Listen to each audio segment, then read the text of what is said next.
આમ આદમી પાર્ટીના ડેડિયાપાડાના ધારાસભ્ય ચૈતર વસાવાને મોટી રાહત મળી છે। આજે ગુજરાત હાઈકોર્ટે તેમના જામીન મંજૂર કર્યા છે, પરંતુ શરતો પણ મૂકવામાં આવી છે। શું શરત છે, શું કહી રહ્યા છે ચૈતર વસાવાના વકીલ, વિગતે વાત કરીએ।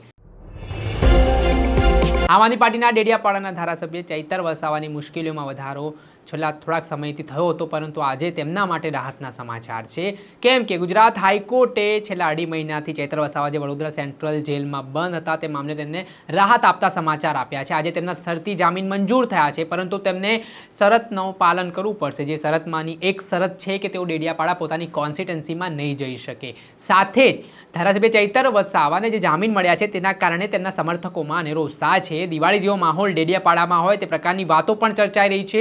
ધારાસભ્યને આવકારવા માટે આવતીકાલે વડોદરા સેન્ટ્રલ જેલ ખાતે મોટી સંખ્યામાં તેમના સમર્થકો ઉમટી પડશે તેવું પણ ચર્ચાઈ રહ્યું છે। અને આના જ કારણે કહેવાય રહ્યું છે કે ધારાસભ્ય ચૈતર વસાવાને લઈને આમ આદમી પાર્ટીના નેતાઓની પ્રતિક્રિયા આવી રહી છે। તેઓ પણ ગુજરાત હાઈકોર્ટના નિર્ણયને વધાવી રહ્યા છે અને સત્યમેવ જયતે કહી રહ્યા છે, સત્યની જીત થઈ હોય તે પ્રકારની વાતો તેઓ કરી રહ્યા છે। ત્યારે ધારાસભ્ય ચૈતર વસાવાના હાઈકોર્ટના વકીલ શીતલ ઉપાધ્યાયનું પણ નિવેદન સામે આવ્યું છે। તેઓ શું કહી રહ્યા છે તે પણ સાંભળો।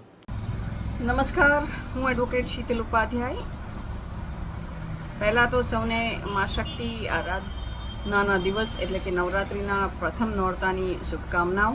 આ શુભકામનાઓની સાથે મા શક્તિના આશીર્વાદથી અને ન્યાય પ્રક્રિયામાંના અમારા જે વિશ્વાસ છે એનાથી માનનીય ડેડિયાપાડાના ધારાસભ્ય શ્રી ચૈતરભાઈ વસાવાના જામીન આજરોજ મંજૂર કરવામાં આવ્યા છે નામદાર હાઈકોર્ટ દ્વારા।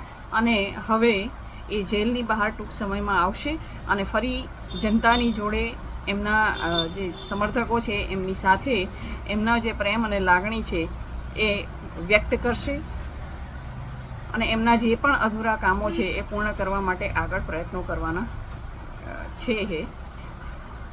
સૌથી ખુશીની બાબત એ છે કે આજના પહેલાં જ નોરતે ચૈતરભાઈના જામીન મંજૂર થયા છે, જે સ્પષ્ટ રીતે જણાવે છે કે ભગવાન પણ સાચાની સાથે હોય છે અને ન્યાયપાલિકામાં રાખેલ વિશ્વાસ પણ સંપૂર્ણ રીતે સફળ રહ્યો છે। એટલે આ બંને કારણોને ધ્યાને રાખી ચૈતરભાઈ એના જામીન અરજી માટે હું એમના સમર્થકોને અભિનંદન પાઠવું છું। આગળની વાત ચૈતરભાઈ ખુદ બહાર નીકળીને આપ સૌને જણાવશે। ધન્યવાદ।